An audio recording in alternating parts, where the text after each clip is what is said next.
네, 안녕하세요. 박찬웅의 부동산쇼 부자남 박찬웅입니다.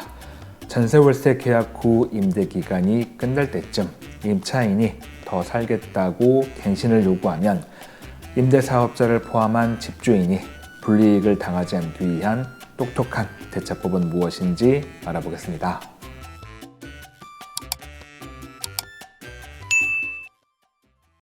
이번 시간은 임차인의 갱신 요구에 대한 집주인의 똑똑한 대처법을 알아보겠습니다.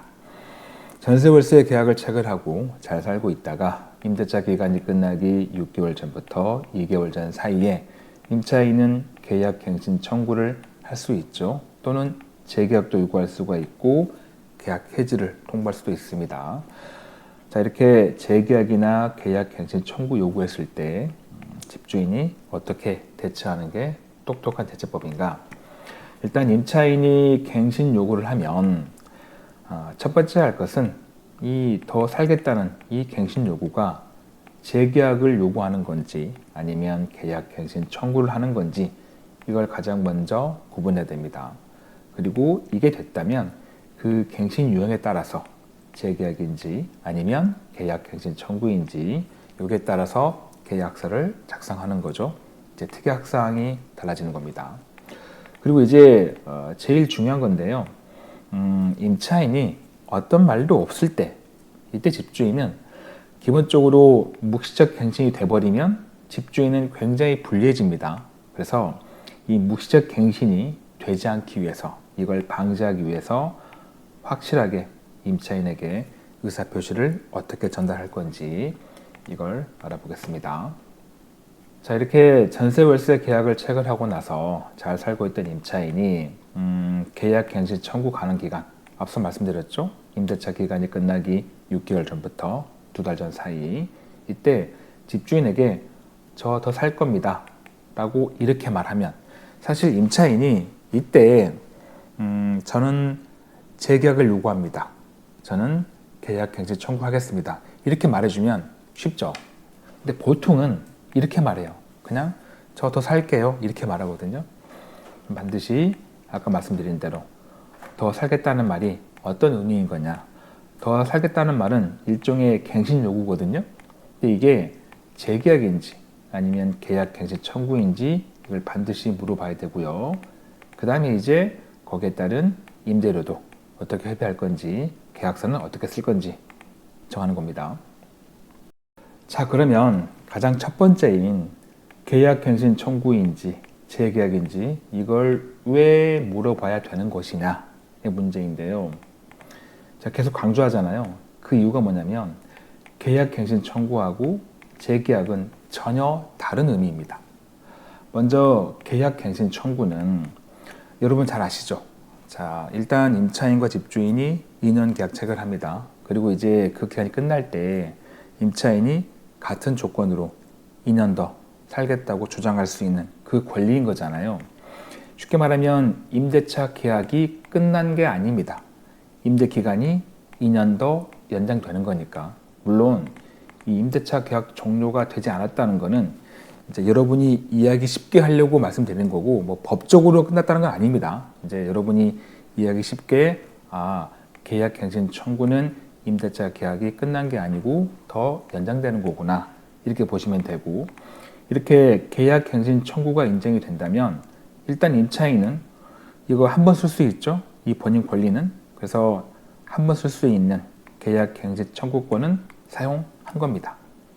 자, 그런데 재계약은 임대차 계약이 일단 끝난 거예요. 이건 역시도 뭐 법적으로 끝났다는 게 아니고 여러분이 이 계약 갱신 청구하고 재계약을 구분하기 위해서 좀 이해하기 쉽게 재계약은 일단 먼저 썼던 그 임대차 계약은 끝났구나.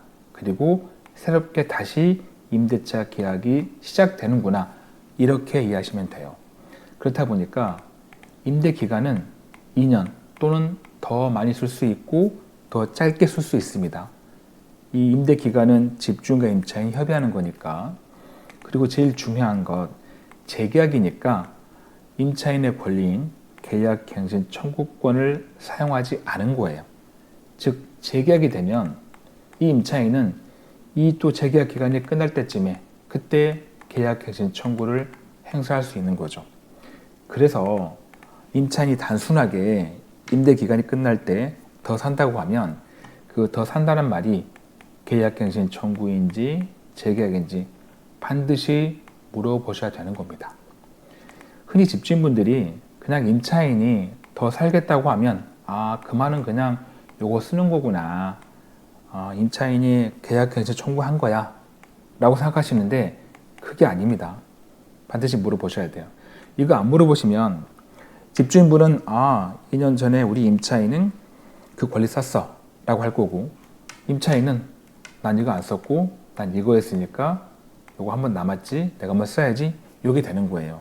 그래서 그냥 이런 걸 정하지 않고 2년 더 살아버리면 이게 끝날 때쯤에 집주인은 이걸 썼다고 주장하고 임차인은 안 썼으니까 그때 재계약이었으니까 지금 쓸 거야, 이게 분쟁이 됩니다.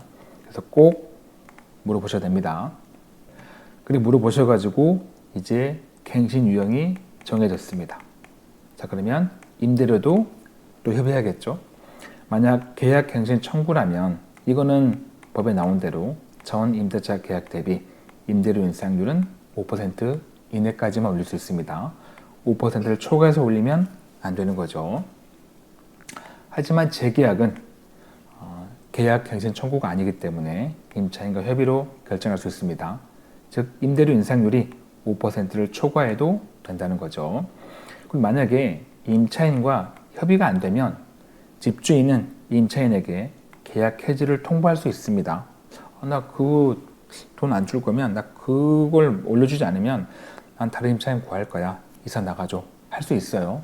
이제 그때 임차인이 이게 협의가 안 되면 그때 임차인이 이걸 청구할 수 있겠지만, 청구하지 않는다면 그냥 이사 나가야겠죠. 그래서 이렇게 임대료도 5% 초과해서 올릴 수가 있고, 임차인과 이 임대료에 대해서 협의가 안 되면 계약 해지도 통보할 수 있습니다. 자, 그 다음 이제 1-2죠. 그렇게 갱신 유형이 정해졌으면, 그리고 임대료까지 협의가 됐으면 이제 계약서를 또 다시 쓰잖아요. 그 계약서 쓸 때 특약상 어떻게 쓸 것인가, 이 부분입니다. 이때는 재계약보다는 계약갱신 청구가 훨씬 더 중요합니다. 자, 그래서 계약갱신 청구로 임대차 계약을 작성한다면 특약사항에 반드시 넣을 것, 본 계약은 임차인 누구누구의 계약갱신 청구에 의한 계약임, 이걸 꼭 명시하셔야 돼요. 그래야 나중에 분쟁의 소지가 없습니다. 이걸 또 적어놓지 않으면 나중에 임차인은 계약갱신 청구를 안 했습니다. 집주인은 아니야, 뭔 소리야, 그때 분명히 임차인 본인 입으로 이거 행사한다고 했잖아. 또 싸우게 돼요. 물론 임차인이 계약갱신 청구를 썼다는 걸 입증할 수 있는 자료가 있으면 문제가 없겠지만, 입증할 자료가 없으면 또 집주인은 불리해집니다. 그래서 임차인이 본인의 권리인 계약갱신 청구를 행사했다면 반드시 특약사항에 그 내용을 적어주는 게 나중에 서로 싸울 일이 없습니다. 이번엔 재계약인데요. 자, 이때에도 임대차 계약서 쓰면서 특약사항에다가 재계약에 의한 계약입니다 라는 걸 명시하면 좋긴 합니다만, 굳이 쓰지 않아도 문제는 없어요. 이게 문제인 거지 이건 그렇게 큰 문제는 안 됩니다. 하지만 계약갱신 청구는 꼭 그 내용을 적어둔다는 거 주의하시고요. 그리고 지금까지 보신 내용은, 그러니까 1번, 1-1번, 1-2번 여기까지는 임대사업자가 아닌 일반 집주인의 대처법입니다. 자, 그렇다면 임대사업자의 경우에는 어떻게 될까? 임차인 갱신 요구에 대한 임대사업자의 똑똑한 대처법을 보겠습니다. 일단 임대사업자가 아닌 일반 집주인의 경우였던 계약갱신 청구인지 재계약인지 요거 확인하는 거, 그리고 그 갱신 유형에 따라서 계약서 작성하는 거, 특약사항이죠. 특약사항. 자, 이거는 똑같습니다. 다만 다른 게 있다면 1-2번, 바로 임대료 인상이죠. 임대사업자는 어쨌든 임대료를 5% 이내로 올려야 되기 때문에 갱신 유형, 그러니까 계약 갱신 청구이든 재계약이든 따지지 않고 무조건 임대료는 5% 이내로 올릴 수밖에 없습니다. 전 계약 대비. 그리고 임대차 계약서도 이제 임대사업자는 임대차 계약에 대해서 무조건 신고하게 돼 있잖아요. 그래서 그 신고 용도로 작성하는 표준 임대차 계약서를 작성하셔야 되고, 자, 여기에다가도 특약사항은 일반적으로 이제 중개업소에서 제공하는 그 전세월세 계약서 있잖아요. 거기에다가 특히 계약갱신 청구는 그 내용을 특약사항에 적을 텐데, 표준 임대차 계약서에도 별지를 통해서 특약사항은 똑같이 적어주는 게 좋습니다. 그리고 주의하실 게 또 한 가지가 있는데요. 이건 굉장히 중요한 부분입니다. 계약갱신 청구는 임차인의 고유한 권리입니다. 때문에 임차인이 계약갱신 청구를 행사하지 않았거나 행사한 것으로 보자 라는 걸 동의하지 않았는데, 임대인인 집주인 마음대로 임의대로 특약사항에다가 계약갱신 청구를 사용했다 라는 걸 작성하면 안 되는 겁니다. 가끔 임차인 몰래 특약사항에 적으신 분들이 있거든요. 하시면 안 됩니다. 다시 말씀드리지만 계약갱신 청구는 임차인의 고유한 권리입니다. 강요할 수 없어요. 그래서 집주인이 강요해가지고 이거 쓰자 할 수 없고, 요구하지 않았는데, 동의하지 않았는데 쓰시면 안 되는 거예요. 특히 이제 임대사업자이신 분들이 그런 경우가 많아요. 그 이유가 뭐냐면, 임대사업자는 임대사업을 유지하는 기간 동안에는 만약 8년짜리라면 2, 4, 6, 8 이 사업을 유지하는 기간 동안에는 임차인의 재계약 요구를 정당한 사유가 없는 한 거절하면 안 됩니다. 정당한 이유 없이 거절하면 1,000만 원 이하의 과태료예요. 이게 굉장히 불리합니다.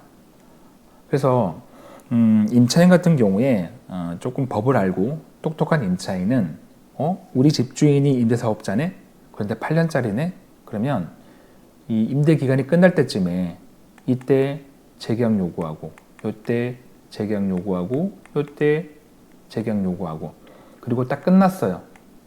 그리고 끝났을 때 또 집주인이 임대사업자 말소해요. 그러면 이때 본인 권리인 계약갱신 청구를 하는 겁니다. 그래서 추가로 2년 더 사는 거예요. 자, 이것 때문에 임대사업자인 분들이 굉장히 불리하잖아요. 이렇게 되면. 네. 아니, 임대사업자 끝났으면 그동안 전세월세 못 올린 거 이때 올리고 싶은데, 임차인이 이때 이걸 청구해버리면 또 5%니까 굉장히 불리하거든요. 그래서 이 임대사업자이신 분들이 요 기간에 이걸 쓰려고 하는 거예요. 예, 요때 못 쓰게끔. 근데 임차인 스스로 행사했으면 다행이지만 이걸 절대 강요하거나 몰래 쓰면 안 되는 겁니다. 꼭 주의하시기 바랍니다. 그리고 이번에는 이제 묵시적 갱신을 막기 위한 확실한 의사표시 전달 방법입니다. 임대사업자든 임대사업자가 아니든 간에 어쨌든 집주인 입장에서는 묵시적 갱신이 이루어지면 일단 무조건 불리합니다. 그래서 집주인이라면 어떻게든 이게 이루어지면 안 돼요. 이것만큼 막아야 되는 겁니다.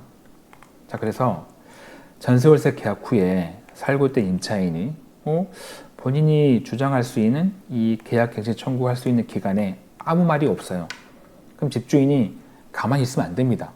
왜? 가만히 있으면 이게 돼버리잖아요. 그래서 이게 되지 않도록 그때는 집주인이 먼저 임차인에게 물어봐야 됩니다. 더 살 거냐 말 거냐 물어봐야 되고, 그리고 이제 그 다음은 앞서 제가 설명드린 대로 이 과정을 통해서 진행하시면 됩니다. 임대사업자는 더욱 주의하셔야 돼요. 일반 집주인도 묵시적 갱신은 불리합니다만 임대사업자는 더 불리해요. 왜냐하면 임대사업자는 임대차 계약이 이루어지면 반드시 관할 시군구청에 신고해야 되죠. 심지어 이 묵시적 갱신도 임대사업자는 신고합니다. 임대사업자가 아닌 경우는 신고 안 해요. 전세세 신고, 묵시적 갱신은. 하지만 임대사업자는 이것도 신고해야 되는데, 이거 신고할 때 표준 임대차 계약서 이걸로 신고해야 되는데, 이거를 임차인분들이 잘 안 써줘요. 예. 이걸 쓰면 이 묵시적 갱신이 깨질까봐. 묵시적 갱신은 계약서가 없죠. 왜 없냐면 임대 기간이 끝났음에도 집주인과 임차인이 어떤 말도 없이 넘어갔으니까 계약서를 쓸 수가 없거든요. 그런데 뭘 쓰자고 그래요. 예, 잘 안 써줍니다. 이게 인정 안 될까봐.